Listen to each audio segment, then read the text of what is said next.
do have a top 10. Do either of you have a top anything? I got a top 10. I have 5.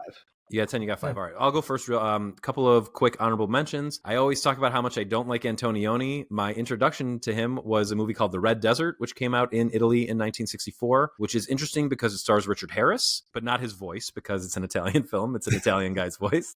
And it's pretty boring, but it's an interesting story. And then my other honorable mention is Ensign Pulver, which is the sequel to the John Ford movie, Mr. Roberts, which stars Jack Lemmon. This sequel stars Walter Matthau, who took William Powell's role from the first movie. And it's just like a Navy comedy. It's kind of amusing, but pretty stupid. The original also stars Henry Fonda. It sure does, as the eponymous Mr. Roberts. And he actually is doing that same sort of like, I'm the moral, hold me up as sort of the moral paragon sort of character. I can't believe you've seen it. It's so boring. I have a soft spot for Mr. Roberts, though. I wouldn't defend it because it's really too long and it's kind of hokey, but I don't know. I have a soft spot for that movie. So Ensign Pulver is also interesting because Jack Nicholson has a cameo in it, like a very small role. My number 10 is a movie by Vincente Minnelli called Goodbye Charlie.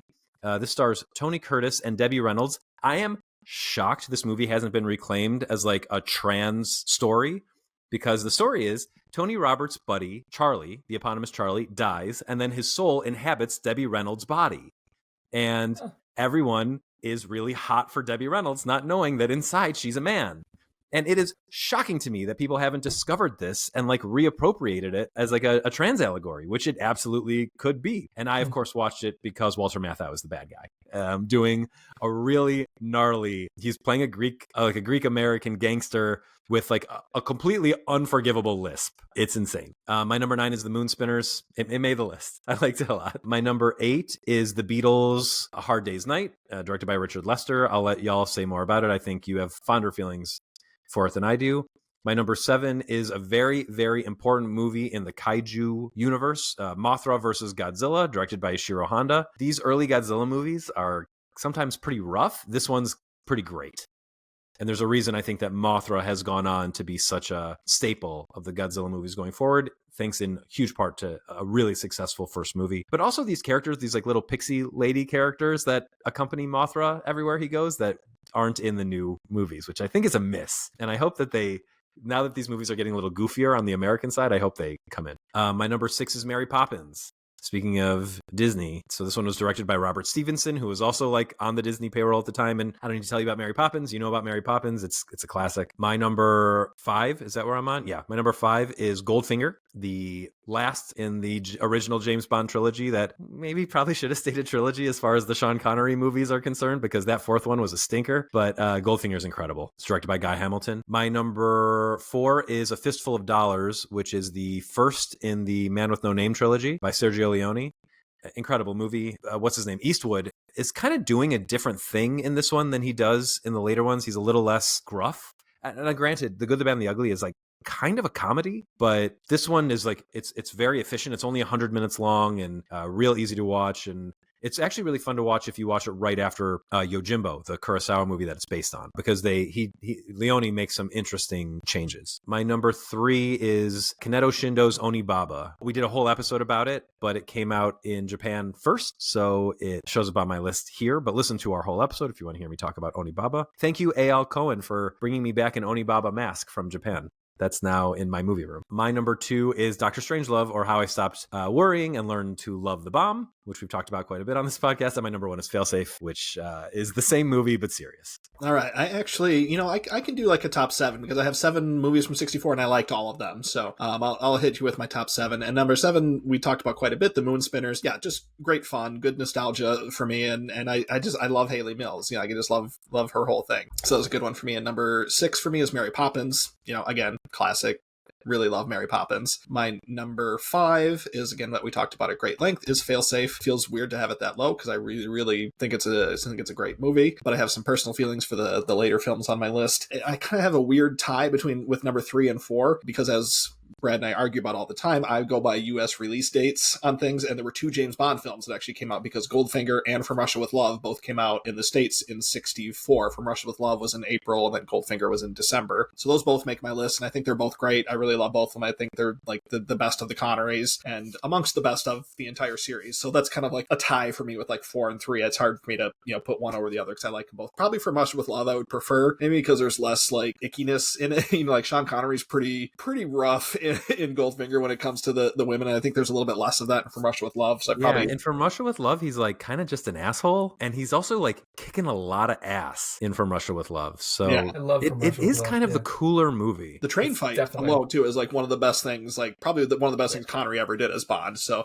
From Russia with Love, we'll go Goldfinger 4, From Russia with Love 3 if pressed. But yeah, I really like both of them. And my number 2, Brad, as you alluded to, Beatles Hard Day's Night. I adore this movie. I've seen it so many times. Used to watch it with, you guys know Sean Rising and his dad, Greg. Used to watch it with Greg over at his house, who's no longer with us, unfortunately. But I just have a lot of fond memories of this movie. And just it's so funny. Like the Beatles themselves are just so funny and just so, but like quietly funny. I mean, there's some bigger gags in this movie, but like some of the smaller things with Paul's grandpa and everything. There's just so many funny little bits in this movie. And it really captures, I think, that moment, when the Beatles were becoming the biggest thing in the world. I think this movie is a really good like encapsulation of their personalities and what people liked about them.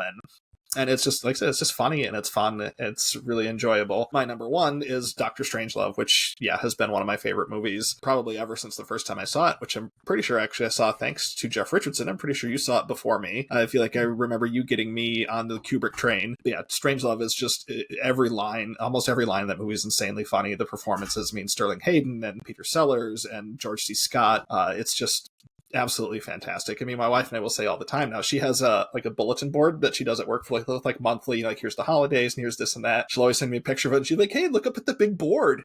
Everything now is the big board always. So like, it's I love Strangelove. I mean, if I'm making a top 10 or 15 of all time, that's gonna probably be on there. You guys didn't watch it in school? Strangelove? No. Oh, they showed it to us in school. Really? Wow. Yeah. Oh, wow. No, they not at all. That's interesting. I think they were like, this is a palatable way to get kids scared about nuclear proliferation.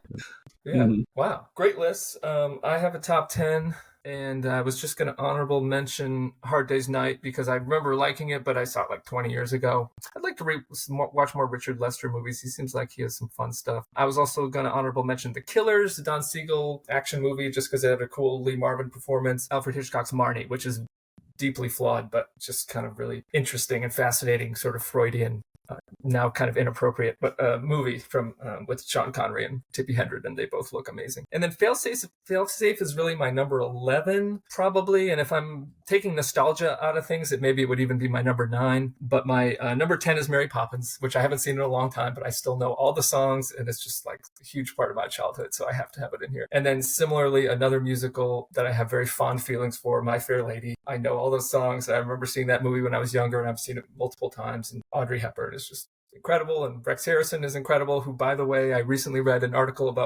that mentioned Rex Harrison, and he was a total asshole, like shockingly, like hilariously total POS. So that was kind of fascinating to find out. But number 9, My Fair Lady. My number 8 is 7 Days in May, which is John Frankenheimer thriller, which fits right into the Failsafe, Dr. Strangelove, Manchurian Candidate, whatever, all these sort of Cold War paranoia sort of, thrillers that were going on at the time. And this one's about a military coup. So I highly recommend it. It's got Burt Lancaster, Ava Gardner, Kirk Douglas. And I saw it about 7 or 8 years ago now. So my memories are starting to fade a little bit, but I remember being super impressed by 7 Days in May and thinking it was felt very relevant today. So if you're want to see more things maybe in that Failsafe Manchurian Candidate vein, check out 7 Days in May. Another Burt Lancaster movie and another John Frankenheimer directed movie are my number 7. Big year for those guys. The Train, an action movie set in World War II. Well done, really fun, exciting. Basically about some guys trying to, I can't remember if Burt Lancaster is playing an American or if he's playing a French